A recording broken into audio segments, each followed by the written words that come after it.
So you planted your fall bulbs and now it's springtime and they're starting to come up and you're so excited, except there's something that's nibbling at them. I'm Carrie Ann with Wicked Tulips, and I'm here to talk with you today about how to protect your spring flowering bulbs from critters. So you guys know it happens, whether it's deer, squirrels, rabbits, could even be a groundhog. I think we have a groundhog at the farm right now that's nibbling on some things. So I have some tulips behind me that you guys can see, and I even have a potted one. As you can see, I have some tulips and actually some lilies that are coming up now behind me, and deer love them, and so do rabbits and all kinds of things, sometimes even my chickens. So I have 3 tips for you on really easy ways that you can try to keep critters away from them. So one is, like I've done, I will plant some of my tulips or other flowers that things will eat in a container. And so if it's deer, I keep that container where the deer don't go. That's my rooster. And it can also kind of dissuade the squirrels. Now I'm out in more of the country, so I don't have as much deer pressure or even squirrel pressure. But if you're closer to the city and the suburbs, you can have some really high pressure. So even planting it in pots may not be the best. So you have 2 other options, and what you can do is you can use a do-it-yourself spray with like cayenne pepper. I'll put one in the link for you to take a look at.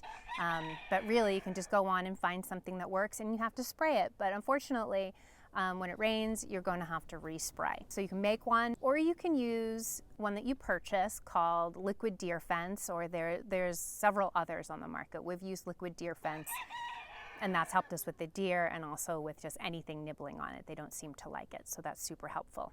The last thing, and it's one of the things that we're going to use on our veggie garden this year, we are going to use the wireless deer fence.